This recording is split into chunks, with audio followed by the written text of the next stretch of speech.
Hello everyone, welcome back to the NPTEL course on materials informatics. I am Sai Gautam Gopalakrishnan. Let's get started on today's lecture.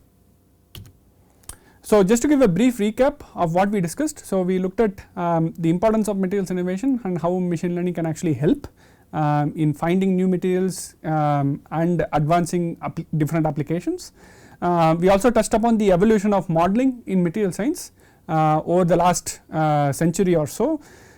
We looked at different types of machine learning applications that you typically encounter in material science, from simpler regression classification models to physics based models, interatomic potentials, and to more advanced topics such as transfer learning, diffusion models, language models, and so on. We also looked at some of the course content and some logistics. And in this lecture we will be looking at different terminologies that are typically used in machine learning and also some of the common issues, right. And all the schematics most of the schematics that I will be using in this slide are taken from this textbook by Aurélien Giron, 3rd edition 2022. It is within the first 3 chapters, right. So unless otherwise stated, the schematics have been taken from this textbook here. Okay. So let us now try to define machine learning, right. So what is machine learning?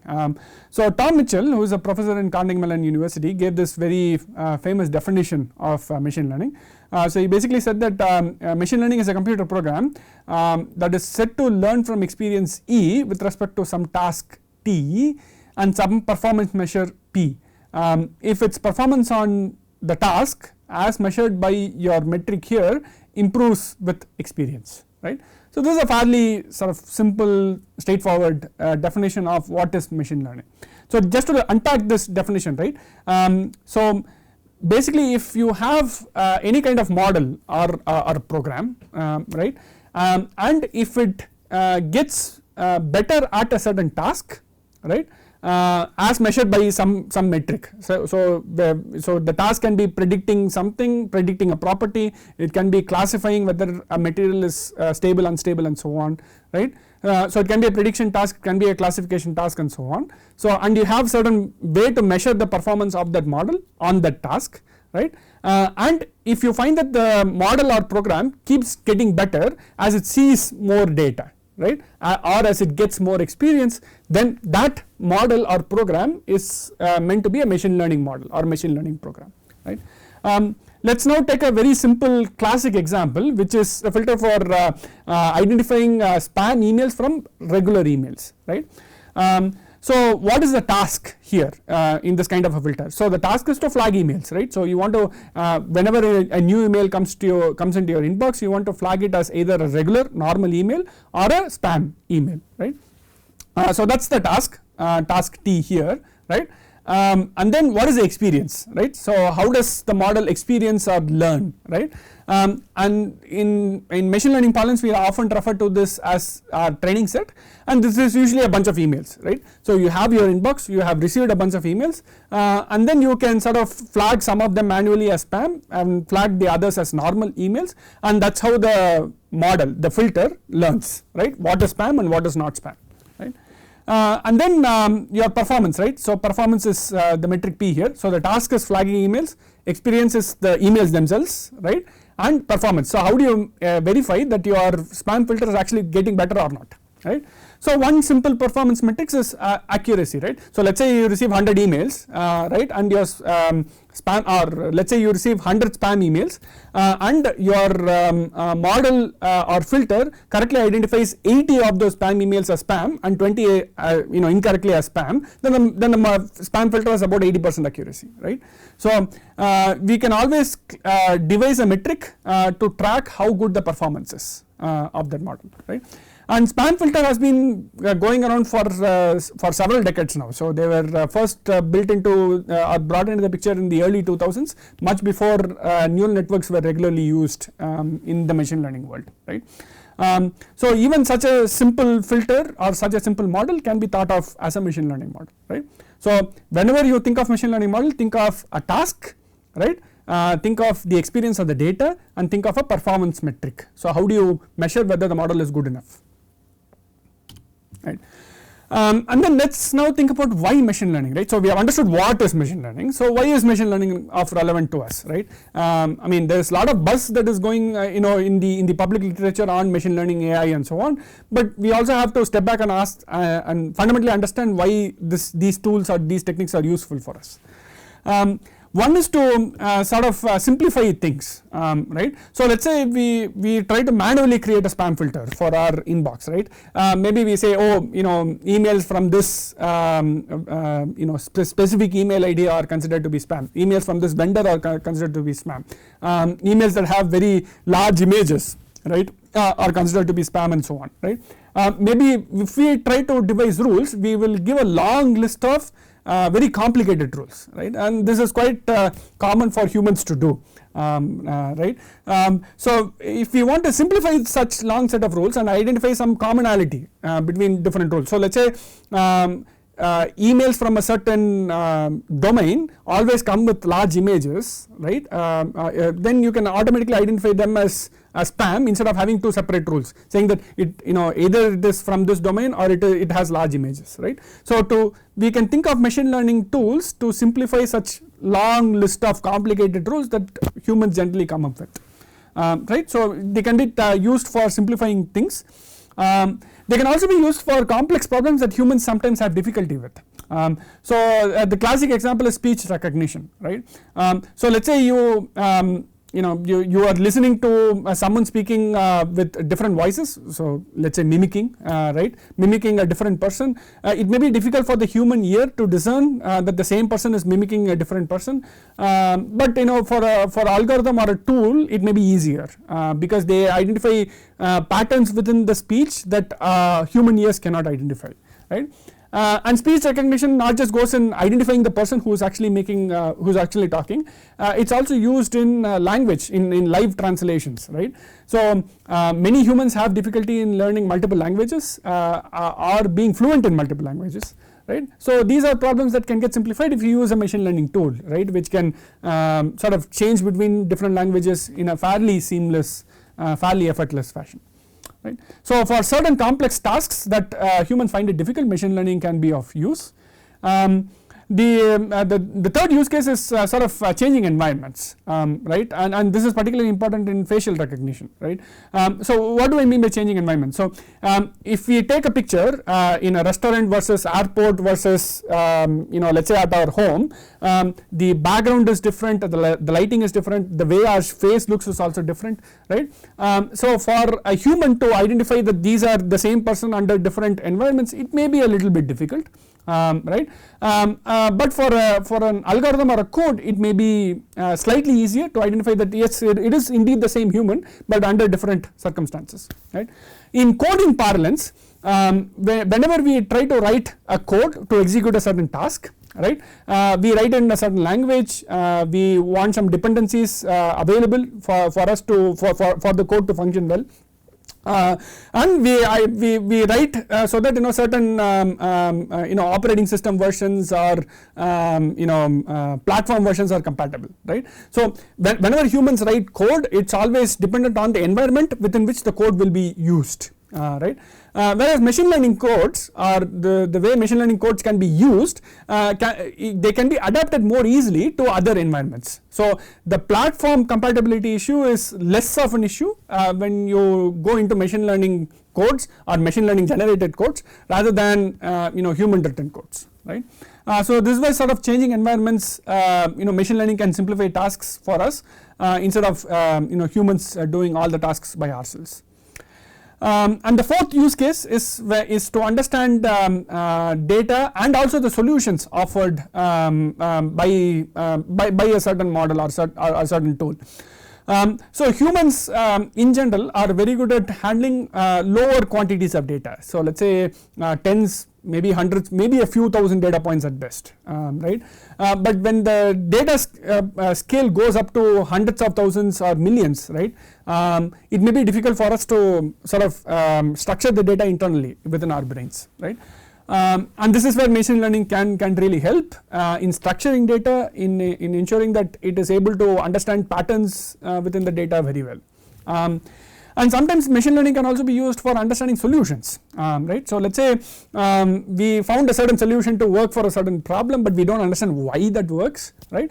Machine learning can be used as a diagnostic tool to understand different use cases. So what happens if we tweak this parameter, how does the solution change, so why is this solution the ideal for our use case and so on. So to understand data as well as solutions, machine learning can be quite useful, right.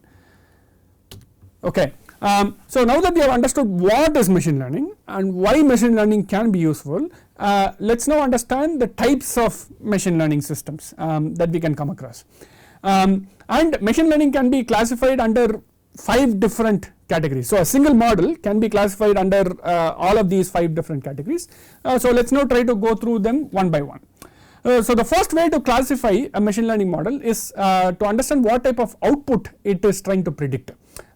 Is it trying to predict some kind of a continuous variable or a continuous value, or is it trying to predict a very discrete value, a very fixed value, right. So what type of output the machine learning model is trying to predict, that is fairly important, right, or important way to classify a machine learning system. Second way to classify a system is how much human supervision is used during training of the model, right. So do we have to label all the data, do we have to label some of the data, do we have to generate all the features that go into the model, do we have to generate some of the features or none of the features. So how much human supervision is required in both the data side and as well as model construction side, right, and that is another important way of classifying different machine learning systems. Third is how does a model actually learn. So does it learn one by one, so does it see one data point at a time and then learn from that data point before moving on to a different data point, or does it actually see a set of data points and then learn at one go, right. So how does the model learn, right. So this is also a very important way of classifying machine learning systems. And then the learning itself, how is that done, right. How does a model learn whatever it sees. So does it learn by comparing different types of data, so does it say, oh this new data point that you are adding is similar to these set of data points that I already know, and hence I am saying that this new data point is similar to these data points.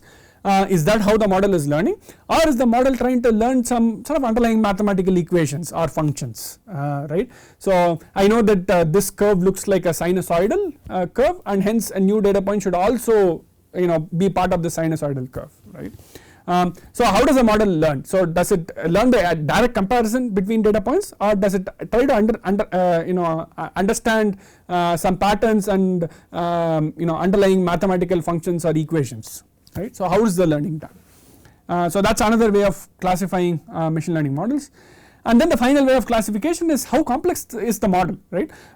So complexity refers to how many sort of parameters you actually have within the model that is used to make one single prediction, right. So the more parameters you have, the more complex a model is, and generally more complex a model is, the more resources you will need both to train the model as well as to execute the model, right.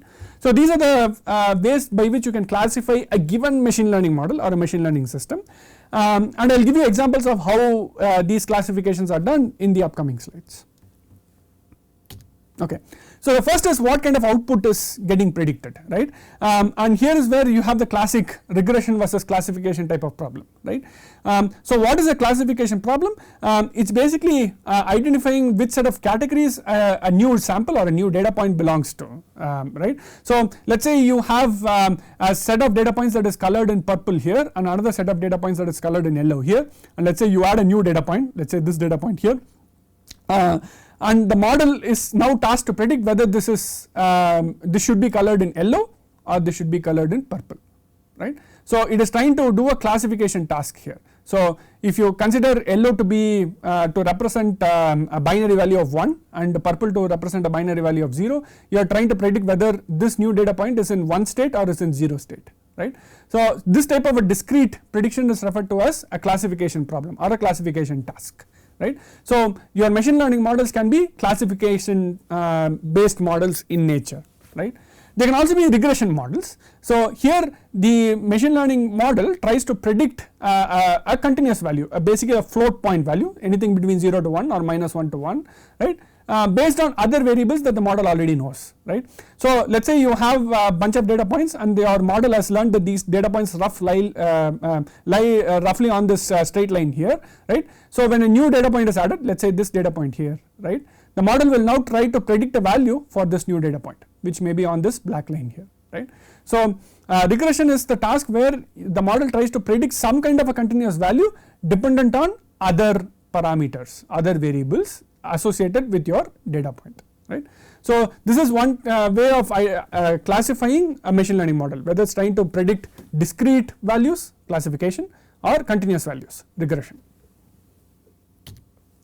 The next is the amount of human supervision that is typically used in constructing a model, right, and one example is supervised learning. So what is supervised learning? So here all the output data is actually labeled, usually labeled manually, right, and the models try to learn or models try to predict an output based on given input. So if you, let us say you give it a new data point, it tries to predict an output based on whatever labeled outputs it has seen before, right, and this can be applied for both classification as well as regression tasks, right. So let us take an example of a classic spam filter, right. So you have let us say you have labeled emails as normal emails as illustrated by the tick marks here, or spam emails as illustrated by the cross marks here, right. Now so the model has actually learnt some kind of rules based on these training data points that you have given to the model, and let us say you receive a new email, right, the model will now try to make a prediction based on what it has seen before, right, whether it is a regular email or is a spam email, right. So the model is, in order to make a prediction here, the model is relying on human labeled data points that it has already seen, right. So this is an example of a supervised classification model, right.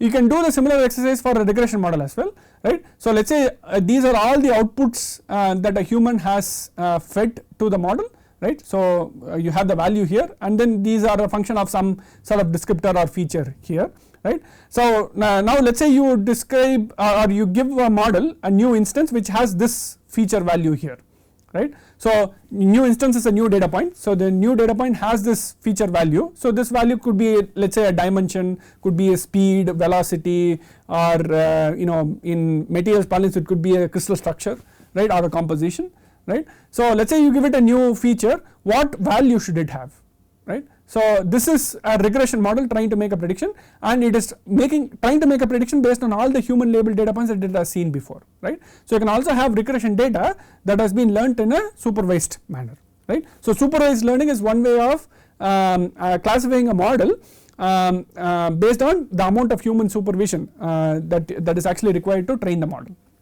right. And we will actually see going forward that most of the models that are used in machine learning are actually supervised learned models, right.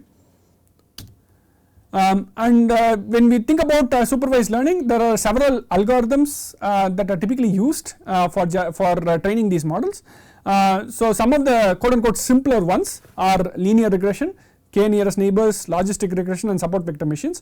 We will actually go through all of the mathematical foundations behind all of these models later on in the course, right. But these are referred to as simpler models or less complex models.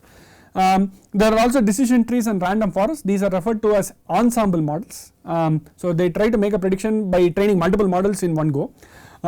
These are more complicated than the simple models here. So in terms of complexity, we are actually increasing as we go down here.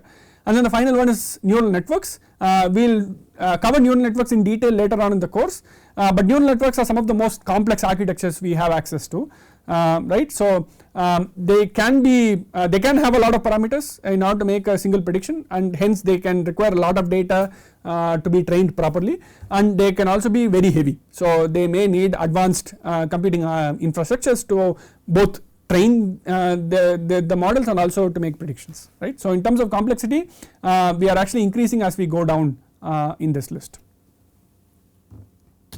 So that's supervised learning. We can also think about unsupervised learning, where human intervention is actually not present in labeling the data. So the classic example of unsupervised learning is where the output or the training data so what the model is trying to predict is actually not labeled at all. So we are actually trying to feed a bunch of data to the model and then asking it to identify something from that from the data that we have actually fed into the model. So how do unsupervised learning models work? Usually through pattern recognition, right? So they try to identify data points that look similar to one another, right? So if you take a look at this schematic here, so this is an unsupervised cluster of data points of different things, right? So you have cats, you have automobiles, you have trucks, right? So these are basically images that have been fed into an unsupervised model, and the model has been tasked to identify similar looking objects, right? So if you look at automobiles, right, those data points, the red data points, are actually close to the truck data points, right, the green ones, right. So basically the model is saying that automobiles are similar to trucks. So automobile here refers to a car or a motorbike, right. So the model has basically understood that trucks are fairly similar to automobiles here, right. It has also understood that ships, although they look a little bit like aeroplanes in terms of their shape and aerodynamics, right, hydrodynamics in the case of ships, they are slightly different. So hence ships are clustered in one sense, aeroplanes are clustered in a different sense, and they are different from automobiles, right. Automobiles are trucks. You also see deer and horse being clustered together because they have a lot of similar features. Both fast moving animals have long legs and so on, right. All cats and dogs, although they are very different animals, they have been clustered together mainly because they are often considered as pets, right. So you see that although we have not strictly labeled these data points as cats, dogs, automobiles, trucks and so on, the model is able to identify similar looking objects, right. So this is a very trivial example or a simple example of a vision model. So where you feed in a bunch of pictures or images and then the model tries to learn from those pictures or images, right. And this is a classic example of an unsupervised learning model. And such unsupervised learning approaches can be used in material science as well. They are just not that common. So one example is, you trying to understand the commonalities in structure property relationships. So let's say all cubic structures have certain Young's modulus, for example, right, and all hexagonal structures have a different Young's modulus. You can now try to identify structures that are clumped together, or structural groups that are clumped together are quite similar in terms of their mechanical properties such as Young's modulus, shear modulus and so on, or it can also be in terms of their electronic properties, thermodynamic properties and so on, right. So unsupervised learning is quite powerful in trying to understand underlying patterns, but yeah, in material science it's not very common. So what are some of the unsupervised learning algorithms that are typically used? So the classic one is the clustering algorithms. So the examples are k-means and hierarchical cluster analysis. So basically clustering algorithms are pattern recognizers. So they try to identify similarities between different data points. And then you have anomaly detection. So you use modified support vector machines. You can also use modified random forests, what is referred to as isolation forest here. Anomaly detections are very important in banking or financial instruments. So let's say you have a credit card and then someone is trying to misuse your credit card or banking information, then that's an anomaly compared to your regular spending patterns where you regularly swipe your credit card or tap your credit card, right. So anomaly detection is very widely used among financial companies, financial instruments. And then you have dimensionality detection. This is something that's actually fairly important to material science, and we will cover a little bit of dimensionality detection later on in the course. And here the common tools are principal component analysis and what is referred to as TSNE or T distributed stochastic neighbor embedding. Dimensionality reduction is a way to visualize data that is dependent on multiple variables. So let's say you have one property, materials property, that's dependent on 10 variables, then you would need a 10-dimensional space to visualize that the variation of that property with respect to all of those 10 variables, right. And we cannot construct 10-dimensional spaces, we live in a 3-dimensional space, right. So in that case we can try to reduce the dimensionality of the different variables, basically try to identify some hyperplanes where we can actually visualize the variation of the data in either 2-dimensional or 3-dimensional space. So dimensionality reduction is often used to identify which are the most important variables that are contributing to your properties, and also in visualization examples, right. So if you want to visualize the variation of your property or your target variable with respect to other descriptors or features. And then the final one is associated rule learning. So it's basically learning by association, right. So let's say set C is related to set A, and then how would set B be related to set D, and so on, right. So where when I say set, I refer to as a set of properties or set of data points, right. So associated rule learning is also a fairly important way by which unsupervised learning is used, and here some of the algorithms that are used are a priori, ECLACT, and so on. Okay, so we looked at supervised learning and unsupervised learning. There is also semi-supervised learning, where some amount of human intervention is included in how, for example, in how data is actually labeled, right. But the human intervention is minimal. So it is not as high as supervised learning, where all the data or all the training labels, all the training data are actually labeled, right. So here we use in semi-supervised learning only some of the instances are labeled, the rest remained unlabeled, right. So for example, let's say you have a classification task to identify data points as either triangles or squares, right. So maybe you label 3 out of these tens of data points that you have, right, as triangles, and then again a few of the squares you actually label them as squares, and the remaining you don't label, right. Now your machine learning model should be able to classify the set of points that are similar to the squares that you have labeled and identify them as squares, and a set of points that you have labeled them as triangles and then identify them as triangles as well. So now when you introduce a new point, your model should be able to predict whether it is a triangle or is it a square, right.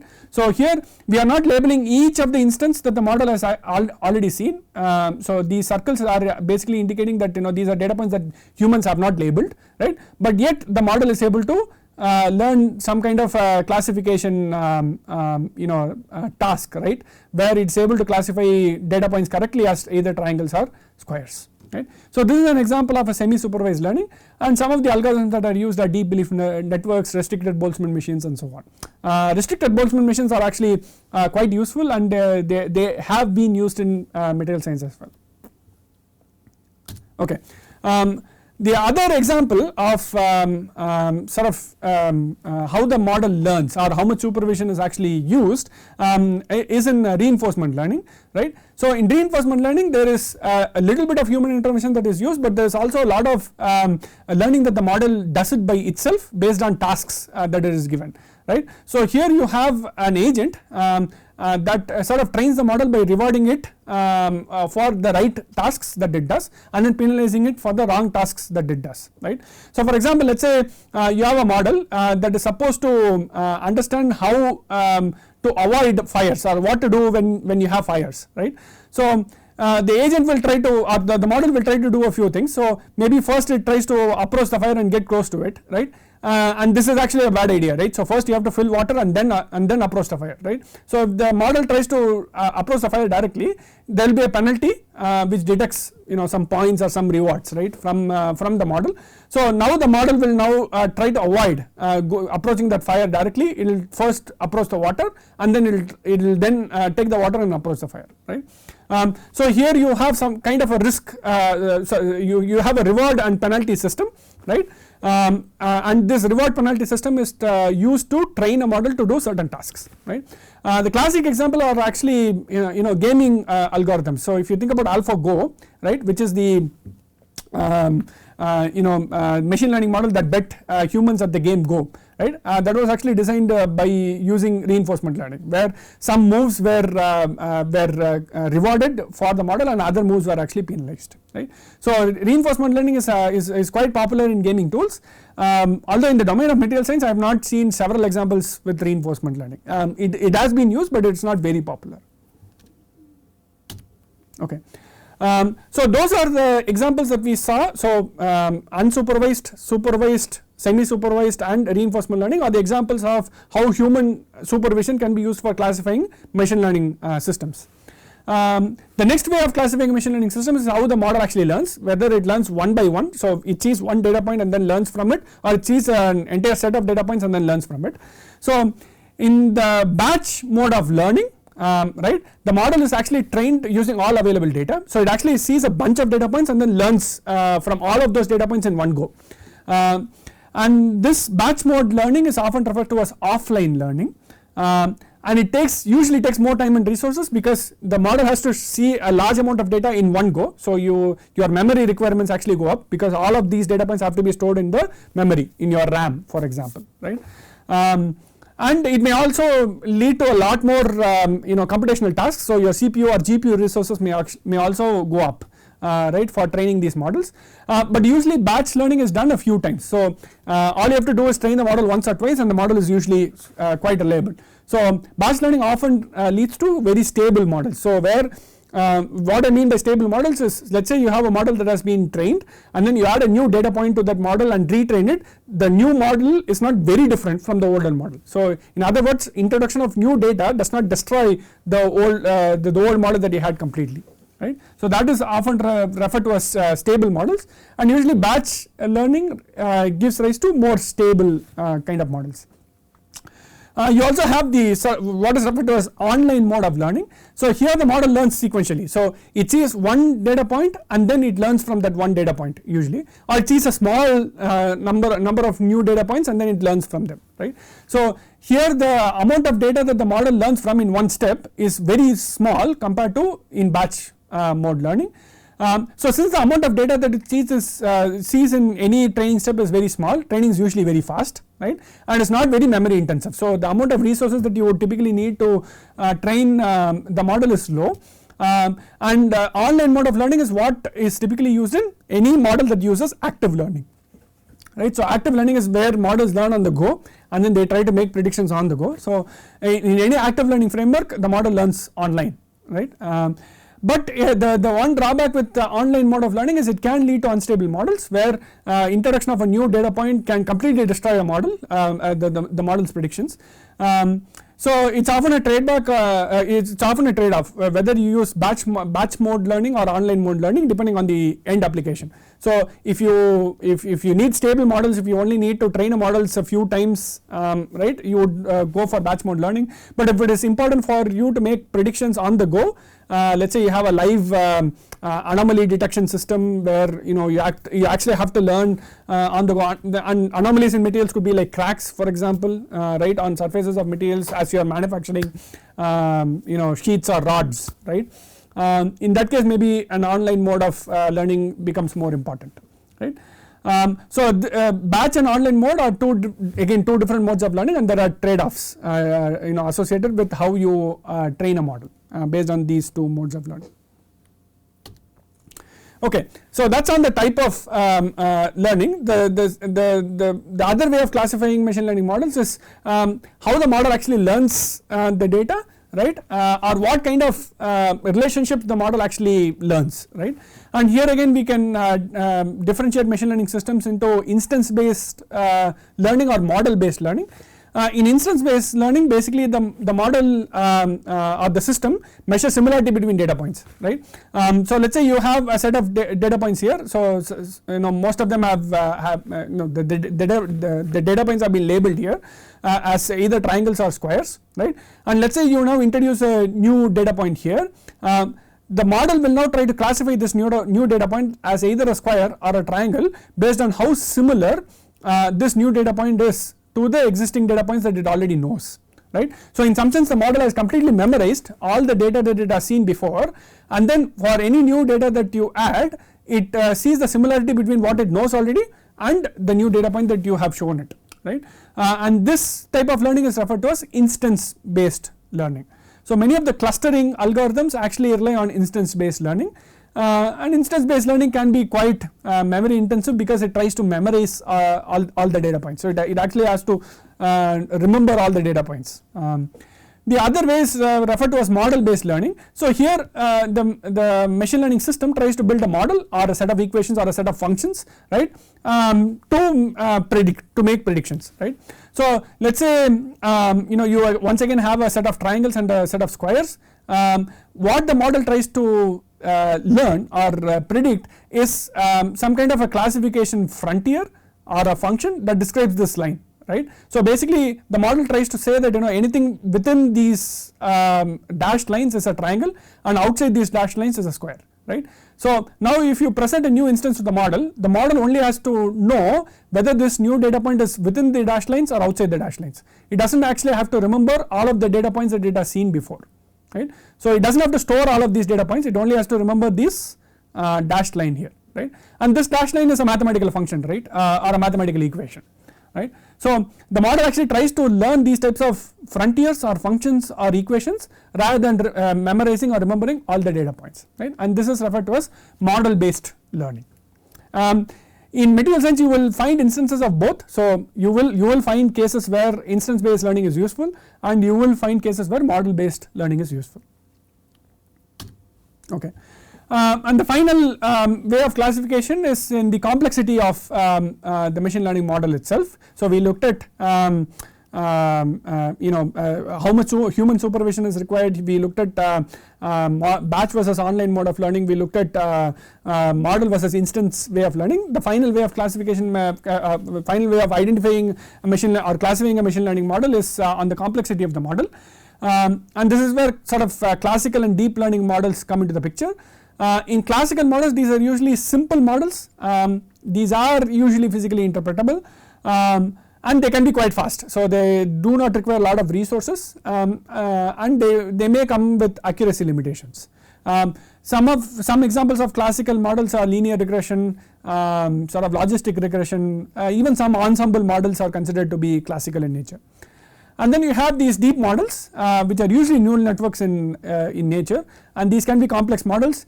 Many a times these can be black box in nature, so you do not understand fully why a model makes a certain prediction. They can be quite slow in terms of both training and execution. They may require a lot of resources, but usually they are quite accurate, right. And this sort of schematic here tries to give a sense of where decision trees, which are classical models, ensemble models, and artificial neural networks, the orange ones here, which are more complex deep models, are good at, right. So in terms of decision trees is good at in terms of speed, in terms of simplicity, interpretability it's quite good, but in terms of robustness or accuracy it's not good. Right. Scaling is basically how much data it can actually deal with. So if you start throwing in millions, billions of data points, decision trees tend to suffer. These models do not scale well with large number of data points, right. So on these three metrics your decision tree is not that good, but on these three metrics it's actually quite good, and vice versa is true for artificial neural networks, right. So these can be very accurate, very robust, can scale very well, but may not be very interpretable, may not be simple, and may not be very fast, right.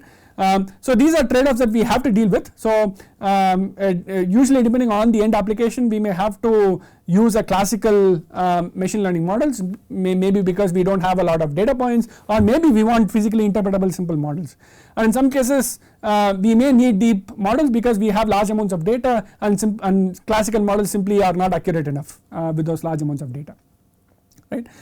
And in terms of performance, right. So what this schematic shows is basically how models can actually perform. So in terms of their accuracy and robustness with respect to data. So typically the classical or traditional machine learning models are quite good at the low data regime. They can actually beat neural networks very well in the low data regime, but as you keep increasing the amount of data, eventually deep neural networks win over. So as you go into the millions and billions of data points, you pretty much have to use neural networks and not simpler models, right. So the complexity of the model is the final way of classifying machine learning models. Okay. Some of the other terminologies, I have been using some of these terminologies before also, so but let me sort of go through them in one go. So you would often find data sets and data instances being used. right. So data sets are a collection of data points, so each data point will have certain set of features that are identifying that data point. So if you take a simple material, for example, composition could be a feature, structure could be a feature, right, lattice parameters could be a feature, what elements you actually have could be a feature, and so on, right. So those are features that are enabling you to identify a certain material, right. And data set will also have the final targets that you are actually trying to make predictions. So for example, let's say you, for a given material, you are actually trying to predict its formation energy, or you are trying to predict its band gap, right. The band gap or formation energy will be the target variable within your data set. So you will have a certain set of features that help you identify that material, and then the associated target is what you are trying to make predictions on. So target is your formation energy or band gap that you are trying to predict for a given material, right. So data set is basically a collection of data points, right, and each data point will have set of features and the target value, right. So data points are also referred to as data instances, right. So instances, an instance of data or data instance is basically one data point, right. And often in data sets you will be splitting this data sets into training sets, validation sets, and testing sets, right. So if you have a collection of data, so let's say you have 100,000 data points, maybe you will split 70,000 into training, 20,000 into validation, and 10,000 into set, into test set, right. We'll sort of get into what and why these split of data sets into training, testing, and validation are important a little later in the course, right. So those are data sets. We'll also come across a lot of parameters or features, and these words are often interchangeably used, right. So features are often used to identify a certain data point, but they can also be used for training your machine learning model, right. So again, for example, for a given let's say a structure, a crystal structure, right, what could be the features? Your lattice parameters, lattice angles, and ionic positions, those are your features, right. So you could be using those features to identify a data point. You could also be using those features, those same set of features, to train a machine learning model. So the machine learning model could take them as inputs in order to make a prediction, right. So parameters and features are often interchangeably used, and features are most of the time in material science, features are generated by humans, but sometimes you can also generate them. You can also use other tools and algorithms and codes to generate features on the fly.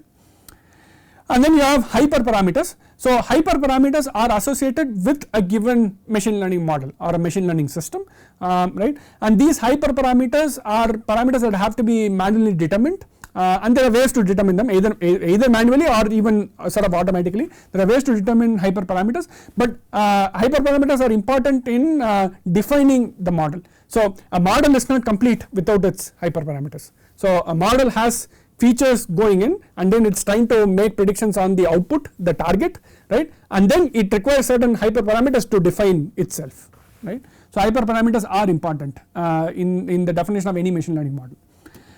And then you have the way you measure the performance of the machine learning model. So you have objective functions and evaluation metrics as well, and the machine learning model often tries to maximize or minimize its objective function depending on how it is structured. It tries to become as perfect as possible, right. So for example, in the case of regression models, you will often use metrics such as R2 scores. So how qualitatively accurate your model is with respect to its target predictions, mean absolute errors or mean squared errors. Sometimes you may also use root mean squared errors, right.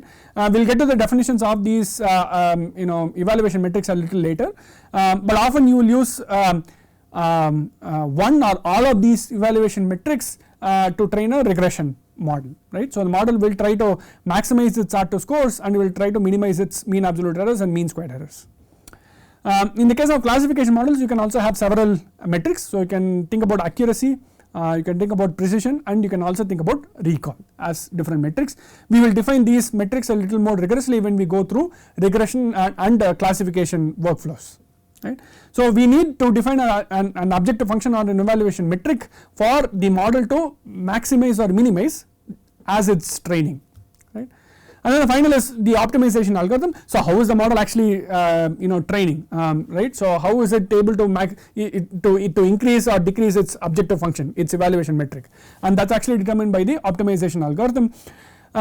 typically you will have several hyperparameters associated with this optimization algorithm, right. So optimization algorithm, hyperparameters and the features all go hand in hand with the definition of a machine learning model itself. Okay. The other sort of important metric to note is what is referred to as scaling, or how your data points, your features are actually presented to your model. It's almost always advisable for both the features and your target metrics to be scaled, right, when you are building a machine learning model. So features are once again used for identifying a data point. It can also be used as inputs to your machine learning model. Target is what you are trying to predict in your machine learning model. It's often advisable to scale your features as well as your targets, both. In some cases you may not scale your features, in some cases you may not scale your targets, but in general the advice is to scale both.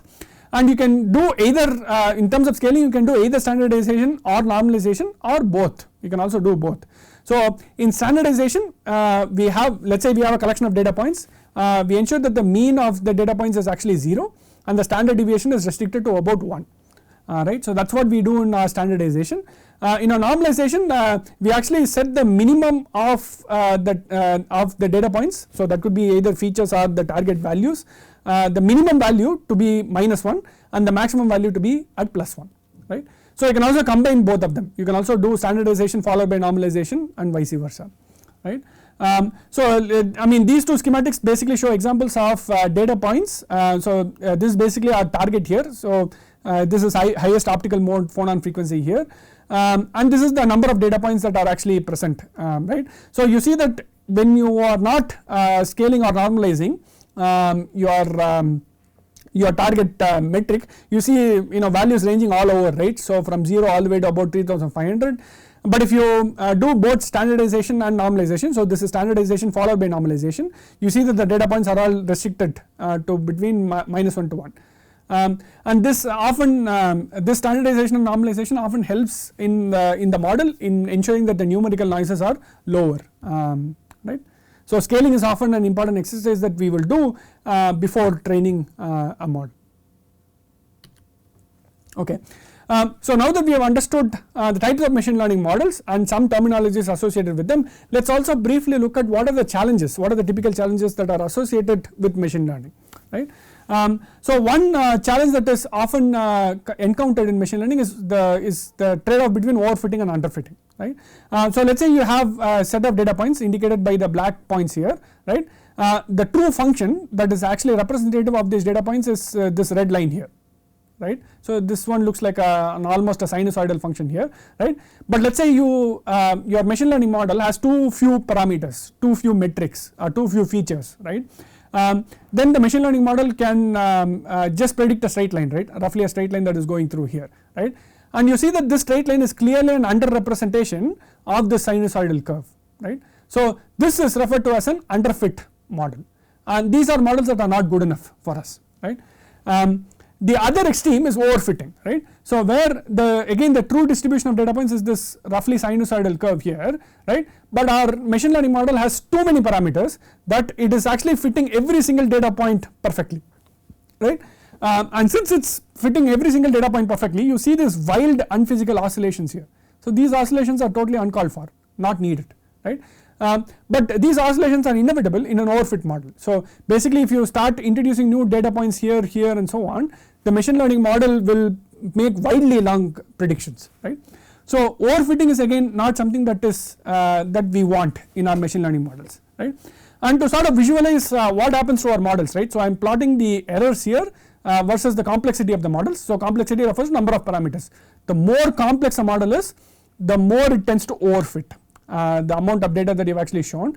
So if you quantify in terms of errors on the training set, right, the more complex your data point, the more complex your data, your model is, right, the more the errors will go down on the training set, right. So in general, underfit models will have larger errors on the training set, and overfit models will have lower errors on the training set, right. So the training set is what the models actually see when they are training. Now the test set is what the model hasn't seen. So these are data points that the model is actually trying to make a prediction, right, and you would see that as you keep increasing the model complexity, right, the test errors initially go down, they reach a minima, and then as the model starts overfitting, the test errors actually start going up, right. So is this scenario here, right. So where the model has overfit, if you introduce new data points here, here, here and so on, the model is going to make very bad errors, right. So in general, as you increase the complexity of the model, right, your test errors, so errors on the data that the model has not seen will come down initially, reach a minimum, and then it will go up, right, as the model starts overfitting. And it is our objective to almost always find the model with the ideal complexity, right, where it has learnt sufficiently from the training set and it is able to make extrapolations to the test set, right. And there are several techniques by which we can choose this model with ideal complexity. So basically have the trade off between overfitting and underfitting. The first technique is validation or cross validation. So here we will actually hold portions of our training data set out of the training itself. So the model will actually not see this this portion of the training data set, and we will actually measure model performance using these held out portions of the training set. So these held out portions are referred to as validation sets basically, right. And there are several techniques by which we can do validation or cross validation. We can do leave one out, k-fold and so on. We will discuss these techniques a little later. The other way to ensure that the model does not overfit or we find the model with the right complexity is using regularization. So regularization is often used for complex models such as neural networks and so on. So here we play around with the degrees of freedom available to the model. So the number of parameters that are actually available for the model as it makes its fit, right. So as the model is fit or as the model is training, right. So we limit the number of parameters available to the model, and that way we control the model complexity, thereby trying to identify the model with the right complexity, with the ideal complexity, right. So overfitting and underfitting is a trade off that is always there in machine learning. So if you use too few parameters, you will underfit, bad model again. If you use too many parameters, you will overfit, and that will lead to a bad model, and hence we need to identify the model with the right complexity, where we have the ideal fit and not overfit or underfit. The other common challenge that you will come across in machine learning are issues related to data. Often in material science you will find that data is very insufficient or it is non-representative of the trends that you should see. What I mean by that, this insufficiency or non-representative problem, so if you actually look at this life satisfaction metric as a function of GDP per capita, so GDP per capita is your feature, right, and life satisfaction is what you are trying to predict for different countries, right. So let us say you only had access to the black data points here, right. Your model will look at those data points and say that, oh, it's probably linearly correlated, right. So life satisfaction improves as your GDP per capita improves, so or as your country becomes richer, right. But when you now start introducing new data points, right, so Brazil, Mexico, Chile here, Norway, Switzerland here, you see that the initial fit of the model was actually not that good enough, right. So it has several data points that it is unable to make decent predictions on, so the model actually has to shift slightly. So the model is still linear, right, the linear model still makes a good prediction that as GDP per capita improves, life satisfaction improves, but the improvement is not as drastic as it initially thought before, right. So the slope is lower here, so the improvement is not as drastic, right. So often you will see that if you fit a model with insufficient amount of data or data that is not representative of the underlying trends, you will get a wrong model, right, but it is a wrong model for the wrong reasons, right, because we didn't have good data before. Sometimes we will also get noisy data, and we have to try to clean up or identify this noisy data as well as possible so that our model is robust enough. And there are also some architectural choices that we can use, that we can choose to make sure that our noises are minimal. And then we can also deal with what are referred to as irrelevant features. So sometimes we can overburden our model with using features that really do not make sense. I mean, one of the classical examples is trying to use compositions, for example, to make predictions on band gap. So if you just use compositions, right, they are usually not features that are completely relevant, because you can have the same carbon which has two different crystal structures. So one is diamond, other is graphite, which have very different band gaps, right. So composition alone is not a relevant enough feature to be used in your machine learning model that predicts band gaps, right. So there are other such examples where irrelevant features can often burden or affect the accuracy of your machine learning model. So those are some of the data feature issues that we humans can have some amount of control, and it is our imperative to control them as well as possible so that our machine learning model does its job as best as it can. The final thing I would touch upon today is this no free lunch theorem. So this is a famous statement made by David Wolpert. So basically what David says is that if you make no assumption about the data, there is no reason to prefer one model over any other. So just to unpack that statement, so if you have a bunch of data points, right, so there's a target property that we want to make predictions on, we have a bunch of features. If we don't make any underlying assumption about how the features are actually related to the target property, so the underlying assumption could be that these features are linearly related to the target property, or these features are exponentially related to the target property, and so on, right. If we don't make any underlying assumptions, there is actually no reason to choose one model over the other. So if we make an assumption that the features are all linearly related to the target properties, then we probably should take a linear model, a linear regression model. If we think that the features are all non-linearly related, then we will take a non-linear model, and so on, right. So when we construct machine learning model, we have to fundamentally make some assumptions about how data and targets are related, and that will govern the preference of our models, our model architecture choices. And the other point of this no free lunch theorem is that there is no way to be sure that one model will be better than the other before we actually make an evaluation on a test data set. So on a data set that the model has not seen before, right, because there are models that have arbitrary degrees of freedom, so you can always make models look very good on just the training data set. So if we don't measure the performance of a model on a test data set, we will never be able to know how good that model actually is, right. So these two sort of statements go into this what is referred to as no free lunch theorem, which should influence our choices of machine learning architectures and the underlying trade-offs that are actually involved in training simple machine learning models. So with that, I would like to summarize today's lecture. So we looked at some use cases of machine learning where machine learning can actually be helpful for humans in some problems. We also looked at different ways of classifying machine learning systems in the types of output they are trying to predict, how much human supervision is actually used, whether they learn in a batch mode or online mode, whether the model itself is instance based learning or model based learning, and how complex the model itself is. We also looked at some other terminologies such as data sets, features, hyperparameters, algorithms, objective functions, and scaling. And we looked at some common issues such as complexity of data that can lead complexity of the model that can lead to underfitting or overfitting of the data, and the data itself, it can be noisy, it can be irrelevant, it can be non-representative. So we looked at all these issues, and in the next lecture we'll look at a typical regression workflow, and we'll see how to construct simple regression models. With that, thank you all for joining me today. I'll see you in the next lecture.